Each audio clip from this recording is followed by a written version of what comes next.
ಇವತ್ತು ನಾಡಿನೆಲ್ಲೆಡೆ ವೈಕುಂಠ ಏಕಾದಶಿಯ ಸಂಭ್ರಮ ಮನೆ ಮಾಡಿದೆ. ಈ ಸಂದರ್ಭದಲ್ಲಿ ತಿಮ್ಮಪ್ಪನಿಗೆ ವಿಶೇಷ ಪೂಜೆಯನ್ನ ಸಲ್ಲಿಸಲಾಗುತ್ತೆ. ತಿಮ್ಮಪ್ಪನ ಸನ್ನಿಧಿಯಲ್ಲಿ ವೈಕುಂಠ ಏಕಾದಶಿಯ ಸಂಭ್ರಮ ಮನೆ ಮಾಡಿದೆ.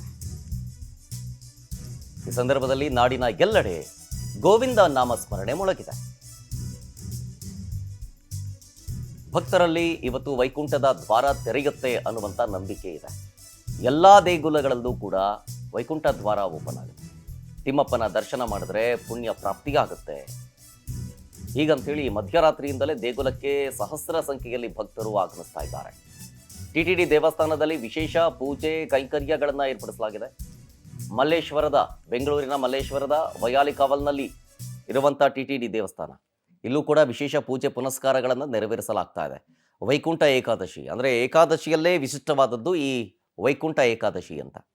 ಹಿಂದೂಗಳ ಪಾಲಿನ ಪವಿತ್ರವಾದಂಥ ದಿನ ಇವತ್ತು. ಈ ದಿನ ಶ್ರೀನಿವಾಸನ ದರ್ಶನವನ್ನು ಪಡೆದ್ರೆ ಸ್ವರ್ಗ ಪ್ರಾಪ್ತಿಯಾಗುತ್ತೆ ಅನ್ನುವಂಥ ನಂಬಿಕೆ ಭಕ್ತರದ್ದು. ಅದರಲ್ಲೂ ಈ ಬಾರಿ ಧನುರ್ಮಾಸದಲ್ಲಿ ಏಕಾದಶಿ ಆಚರಣೆ ಮಾಡ್ತಾ ಇರೋದು ಇನ್ನೂ ಕೂಡ ವಿಶೇಷ. ಬೆಂಗಳೂರು ಸೇರಿದಂತೆ ಹಲವು ಕಡೆಗಳಲ್ಲಿ ಶ್ರೀವಾರಿಯ ದರ್ಶನ ಜೋರಾಗಿದೆ, ಪೂಜಾ ಕೈಕರ್ಯಗಳು ಜೋರಾಗಿದೆ. ಬೆಂಗಳೂರಿನ ಮಲ್ಲೇಶ್ವರದ ವೈಯಾಲಿಕಾವಲ್ ಟಿಟಿಡಿ ದೇವಸ್ಥಾನ, ಇಲ್ಲಿ ಜನಸಾಗರವೇ ಹರಿದು ಬಂದಿದೆ ಮಧ್ಯರಾತ್ರಿಯಿಂದ. ವೈಕುಂಠ ಏಕಾದಶಿಯ ಸಂಭ್ರಮದಿಂದಾಗಿ ಈ ದಿನ ಶ್ರೀನಿವಾಸ ವೈಕುಂಠದ ಬಾಗಿಲು ತೆಗಿತಾನೆ ಅನ್ನುವಂಥ ನಂಬಿಕೆ ಇದೆ ಭಕ್ತರಲ್ಲಿ. ಹಾಗಾಗಿ ವೈಯಾಲಿಕಾವಲ್ನ ಟಿಟಿಡಿ ದೇವಸ್ಥಾನಕ್ಕೆ ಸಾವಿರಾರು ಸಂಖ್ಯೆಯಲ್ಲಿ ಭಕ್ತರು ಆಗಮಿಸ್ತಾ ಇದ್ದಾರೆ. ವೈಯಾಲಿಕಾವಲ್ನ ಟಿಟಿಡಿ ದೇವಸ್ಥಾನದಲ್ಲಿ ಮುಂಜಾನೆ ಅಂದರೆ ಮಧ್ಯರಾತ್ರಿ ಅಥವಾ ತಡರಾತ್ರಿ ಅಂತ ಕರಿಬೋದು, 2:30 ಸುಮಾರಾಗಿ ಆಗಿಂದ ಇಲ್ಲಿಯ ತನಕವೂ ಕೂಡ ನಿರಂತರವಾಗಿ ದರ್ಶನಕ್ಕೆ ಅವಕಾಶವನ್ನು ಮಾಡಿಕೊಳ್ಳಲಾಗಿದೆ. ಕಳೆದ ಬಾರಿಗೆ ಒಂದು 68,000ಕ್ಕೂ ಹೆಚ್ಚು ಭಕ್ತರು ಬಂದಿದ್ದರು ಅಂತ. ಈ ಬಾರಿ ಅದಕ್ಕಿಂತ ಜಾಸ್ತಿ ಒಂದು 70-75,000 ಜನ ಬರ್ತಾರೆ ಅನ್ನೋ ನಿರೀಕ್ಷೆ ಇದೆ. ಹಾಗೆ ಅದಕ್ಕೆ ಬೇಕಾಗಿರುವಂಥ ಪ್ರಿಪ್ರೇಷನನ್ನು ವೈಯಾಲಿಕಾವಲ್ನ ಟಿಟಿಡಿ ದೇವಸ್ಥಾನ ಮಂಡಳಿ ಪ್ರಿಪ್ರೇಷನ್ ಮಾಡಿಕೊಂಡಿದೆ. ಅದಕ್ಕೆ ಬೇಕಾಗಿರುವಂಥದ್ದು ಬರುವಂಥ ಭಕ್ತರಿಗೆ ನೀರಿನ ವ್ಯವಸ್ಥೆ ಆಗಿರ್ಬೋದು, ಆ ಕ್ಯೂ ಸಿಸ್ಟಮ್ ಕೂಡ ಮಾಡಲಾಗಿದೆ. ನೋಡಿ, ಗಮನಿಸ್ತಾ ಇದ್ದೀರಿ, ಕ್ಯೂ ವ್ಯವಸ್ಥೆಯನ್ನು ಕೂಡ ಮಾಡಲಾಗಿದೆ. ದೇವಸ್ಥಾನದ ಆವರಣದಲ್ಲಿ 2 ಗಂಟೆಯಿಂದಲೇ ಶ್ರೀವಾರಿ ಲಡ್ಡು ಪ್ರಸಾದ ಮಾರಾಟವನ್ನು ಆಯೋಜನೆ ಮಾಡಲಾಗಿದೆ. ಇನ್ನಷ್ಟು ಡೀಟೇಲ್ಸ್ ಕೊಡ್ತಾರೆ ನಮ್ಮ ಪ್ರತಿನಿಧಿ ಸುಷ್ಮಿತಾ ಪೂಜಾರಿ. ಮಲ್ಲೇಶ್ವರದ ವೈಯಾಲಿಕಾವಲ್ನಲ್ಲಿರುವ ಟಿಟಿಡಿ ದೇವಸ್ಥಾನದ ಮುಂಭಾಗದಿಂದ ಲೈವ್ನಲ್ಲಿದ್ದಾರೆ. ಸುಷ್ಮಿತಾ, ಈಗ ಅಲ್ಲಿ ಬರುವಂಥ ಭಕ್ತರು ಏನು ಹೇಳ್ತಿದ್ದಾರೆ, ಜೊತೆಗೆ ಇವತ್ತಿನ ಪೂಜಾ ವಿಧಿವಿಧಾನಗಳು ಕೈಂಕರ್ಯಗಳು ಹೇಗೆ ನಡೀತಾ ಇದೆ?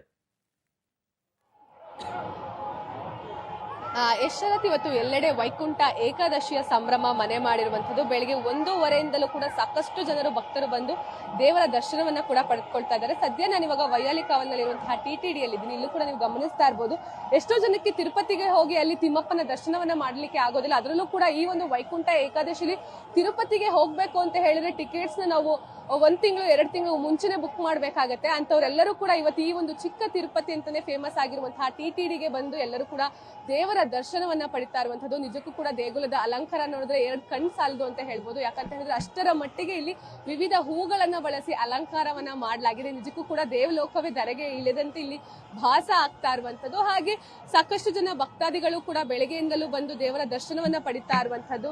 ಮಧ್ಯರಾತ್ರಿ 1:15 ಎಲ್ಲರಿಗೂ ಕೂಡ ದರ್ಶನಕ್ಕೆ ಅವಕಾಶವನ್ನು ಕೂಡ ಕಲ್ಪಿಸಲಾಗಿದೆ. ರಾತ್ರಿ 11 ಗಂಟೆವರೆಗೂ ಕೂಡ ದರ್ಶನಕ್ಕೆ ಅವಕಾಶವನ್ನ ಕಲ್ಪಿಸಲಾಗಿರುವಂತದ್ದು. ಹೀಗಾಗಿ ಬರುವಂತಹ ಜನರಿಗೆ ಬೇಕಾದಂತಹ ಎಲ್ಲಾ ರೀತಿಯ ತಯಾರಿಗಳು, ಯಾರಿಗೂ ಕೂಡ ಯಾವುದೇ ರೀತಿ ತೊಂದರೆ ಆಗಬಾರ್ದು ಅಂದ್ರೆ ಎಲ್ಲ ಕಡೆನೂ ಕೂಡ ಬ್ಯಾರಿಕೇಡ್ ವ್ಯವಸ್ಥೆಯನ್ನ ಮಾಡಲಾಗಿದೆ. ಎಲ್ಲ ಭಾಗದಲ್ಲೂ ಕೂಡ ವಾಹನ ಸಂಚಾರವನ್ನು ಕೂಡ ನಿಷೇಧ ಮಾಡಲಾಗಿದೆ. ಎಲ್ಲರೂ ಕೂಡ ಇಲ್ಲಿ ಇಡೀ ದೇವಸ್ಥಾನದ ತುಂಬಾ ಕೇಳ್ತಾ ಇರುವಂತದ್ದು ಗೋವಿಂದ ನಾಮಸ್ಮರಣೆ ಒಂದೇ ಕೇಳಿಸ್ತಾ ಇರುವಂತದ್ದು. ಬೆಳಿಗ್ಗೆಯಿಂದಲೂ ಕೂಡ ಅಂದ್ರೆ ಬೆಳಗಿನ ಜಾವ 4 ಗಂಟೆಯಿಂದಲೂ ಕೂಡ ಇಲ್ಲಿ ಬಂದು ಕ್ಯೂ ಅಲ್ಲಿ ನಿಂತಿದ್ದಾರೆ. ಯಾವುದೇ ರೀತಿ ಚಳಿಯನ್ನು ಕೂಡ ಲೆಕ್ಕಿಸದೆ ಭಕ್ತಾದಿಗಳೆಲ್ಲರೂ ಕೂಡ ಬಂದು ಇಲ್ಲಿ ದೇವರ ದರ್ಶನವನ್ನ ಪಡಿತಾ ಇರುವಂತದ್ದು. ಜೊತೆಗೆ ಇವತ್ತಿನ ವಿಶೇಷ ಏನು ಅಂತ ಹೇಳಿದ್ರೆ, ಧನುರ್ಮಾಸದಲ್ಲಿ ಬರುವಂತಹ ಈ ಒಂದು ಏಕಾದಶಿ ದಿನ ವೈಕುಂಠ ದ್ವಾರಗಳು ತೆರೆಯುತ್ತೆ. ಸೊ ಹೀಗಾಗಿ ಸ್ವರ್ಗ ಪ್ರಾಪ್ತಿ ಆಗುತ್ತೆ ಅನ್ನುವಂತಹ ನಂಬಿಕೆ ಕೂಡ ಇರುವಂತದ್ದು. ಹೀಗಾಗಿ ಸಾಕಷ್ಟು ಜನ ಭಕ್ತಾದಿಗಳೆಲ್ಲರೂ ಕೂಡ ಬಂದು ದೇವರ ಮೊರೆಯನ್ನ ಹೋಗ್ತಾ ಇರುವಂತದ್ದು. ಹಾಗೆ ಸರತಿ ಸಾಲಿನಲ್ಲಿ ನಿಂತ್ಕೊಂಡು ಕೂಡ ದೇವಸ್ಥಾನದ ಆಡಳಿತ ಮಂಡಳಿಯು ಕೂಡ ಯಾವುದೇ ರೀತಿ ಭಕ್ತಾದಿಗಳಿಗೂ ಕೂಡ ತೊಂದರೆ ಆಗಬಾರ್ದು ಅಂತ ಹೇಳಿ ಎಲ್ಲ ರೀತಿಯ ಕ್ರಮಗಳನ್ನು ಕೂಡ ಕೈಗೊಂಡಿರುವಂತದ್ದು. ನನ್ನ ಜೊತೆ ಕೆಲವೊಂದಿಷ್ಟು ಭಕ್ತಾದಿಗಳಿದ್ದಾರೆ, ಅವ್ರನ್ನ ಮಾತಾಡ್ತಾ ಹೋಗ್ತೀನಿ. ಸರ್, ಎಲ್ಲಿಂದ ಬಂದಿರೋದು? ಮಲ್ಲೇಶ್ವರಂ. ಇಲ್ಲೇ. ಓಕೆ, ಎಷ್ಟೊತ್ತಿಗೆ ಬಂದ್ರಿ? ಬೆಳಿಗ್ಗೆ ಇಲ್ಲೇ ಈಗ ಜಸ್ಟ್ ಬಂದೆ. ಎಲ್ಲ ಸರಾಗವಾಗಿ ಹೋಗ್ತಾ ಇದೆಯಾ ಸರ್? ಎಲ್ಲ ಚೆನ್ನಾಗಿ. ನಿಂತ್ಕೊಂಡ್ರಾ ಹೇಗೆ? ಏನಿಲ್ಲ, ಸೀದಾ ಬತ್ತೆ, ತೊಂದ್ರೆ ಏನಿಲ್ಲ. ಸೊ ನೀವು ನೋಡ್ತಾ ಇರ್ಬೋದು, ಅಂದ್ರೆ ಭಕ್ತಾದಿಗಳೆಲ್ಲರೂ ಕೂಡ ದೇವಸ್ಥಾನದ ಏನು ಫೋಟೋಸ್ಗಳನ್ನು ಕೂಡ ತೆಗೆದುಕೊಳ್ತಿದ್ದಾರೆ. ಅಷ್ಟು ಚೆನ್ನಾಗಿರುವಂತದ್ದು. ಮೇಡಮ್, ಎಲ್ಲಿಂದ ಬಂದಿರೋದು ನೀವು? ಇಲ್ಲೇ ಮಲ್ಲೇಶ್ವರಂ. ಮಲ್ಲೇಶ್ವರಂ. ಹೇಗಿದೆ ಮೇಡಮ್ ದೇವಸ್ಥಾನದ ಅಲಂಕಾರ ಎಲ್ಲ? ತುಂಬಾ ಚೆನ್ನಾಗಿದೆ. ಪ್ರತಿ ವರ್ಷನೂ ಬರ್ತೀರಿ ಇದೇ ದೇವಸ್ಥಾನಕ್ಕೆ? ಹೌದು, ಬರ್ತೀವಿ. ಓಕೆ, ಇವತ್ತು ಏನಾದ್ರು ನೀವು ಉಪವಾಸ ಮಾಡುವಂತದ್ದು, ವ್ರತ ಮಾಡುವಂತದ್ದು ಇದೇನಾದ್ರು ಮಾಡ್ತೀರಾ? ಉಪವಾಸ ಇದ್ದೀವಿ ಅಷ್ಟೇ, ವ್ರತ ಅಂತ ಏನಿಲ್ಲ, ಉಪವಾಸ ಮಾಡ್ತೀವಿ. ಬೆಳಿಗ್ಗೆ ಎಷ್ಟೊತ್ತಿಗೆ ಬಂದ್ರಿ? ಇವಾಗೆ ಬರ್ತಾ ಇರೋದು. ಸೊ ಬಂದ ತಕ್ಷಣ ದರ್ಶನಕ್ಕೆಲ್ಲ ಈಸಿಯಾಗಿ ಹೋಗ್ತಾ ಇದೆ. ಹೌದು. ಸರ್ ನೀವೆಲ್ಲಿಂದ ಬಂದಿರೋದು? ನಾವು ಯಲಹಂಕದಿಂದ ಯಲಹಂಕದಿಂದ ಟಿಟಿಡಿಗೆ ಬಂದಿರೋದು ಇಲ್ಲಿ ನೋಡಕ್ಕೆ. ಬೆಳಿಗ್ಗೆ ಎಷ್ಟೊತ್ತಿಗೆ ಮನೆ ಬಿಟ್ರಿ ಸರ್? ಹಂಗಾದ್ರೆ ಇಲ್ಲ ಹೇಗೆ? 20 ನಿಮಿಷ ಆಯ್ತು ಅಷ್ಟೇ. 20 ನಿಮಿಷ ಆಯ್ತು. ಹೇಗಿದೆ ಸರ್ ಅಲಂಕಾರ? ತುಂಬಾ ಚೆನ್ನಾಗಿ ಮಾಡಿದ್ದಾರೆ. ಓಕೆ. ಸೊ ಮೇಡಮ್ ಎಲ್ಲಿಂದ ಬಂದಿರೋದು ನೀವು? ಬಸವೇಶ್ವರ ನಗರ. ಬಸವೇಶ್ವರ ನಗರ. ಹೇಗೆ ಅನ್ಸುತ್ತೆ ಮ್ಯಾಮ್ ದೇವರ ಅಲಂಕಾರ ಎಲ್ಲ ನೋಡಿ? ತುಂಬಾ ಚೆನ್ನಾಗಿ ಅನ್ಸುತ್ತೆ. ಯಾವಾಗ್ಲೂ ಪ್ರತಿ ವರ್ಷ ಇಲ್ಲಿಗೇನೆ ಬರೋದು. ಓಕೆ.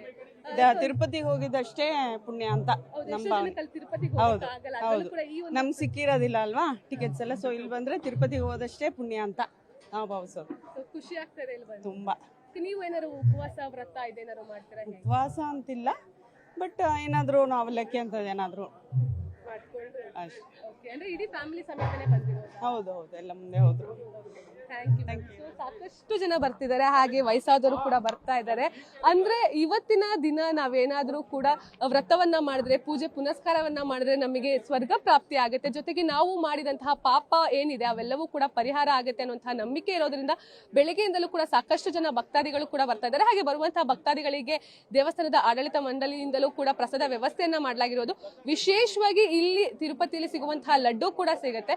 ಸೊ ಅದನ್ನು ಕೂಡ ಭಕ್ತಾದಿಗಳು ಖರೀದಿಯನ್ನು ಕೂಡ ಮಾಡಬಹುದಾಗಿದೆ. ಒಟ್ಟಿನಲ್ಲಿ ಬೇಕಾದಂತಹ ಎಲ್ಲ ರೀತಿಯ ತಯಾರಿಗಳನ್ನ ಒಂದ್ ಕಡೆ ಆಡಳಿತ ಮಂಡಳಿಯವರು ಮಾಡ್ಕೊಂಡ್ರೆ ಭಕ್ತರು ಕೂಡ ಬೆಳಗ್ಗೆಯಿಂದಲೂ ಕೂಡ ರಾತ್ರಿ 11 ಗಂಟೆವರೆಗೂ ಕೂಡ ಇಲ್ಲಿ ದೇವರ ದರ್ಶನಕ್ಕೆ ಅವಕಾಶವನ್ನ ಕಲ್ಪಿಸಿರುವಂತಹದ್ದು. ಶರತ್, ಥ್ಯಾಂಕ್ ಯು ಸುಷ್ಮಿತಾ ಡೀಟೇಲ್ಸ್ಗಾಗಿ.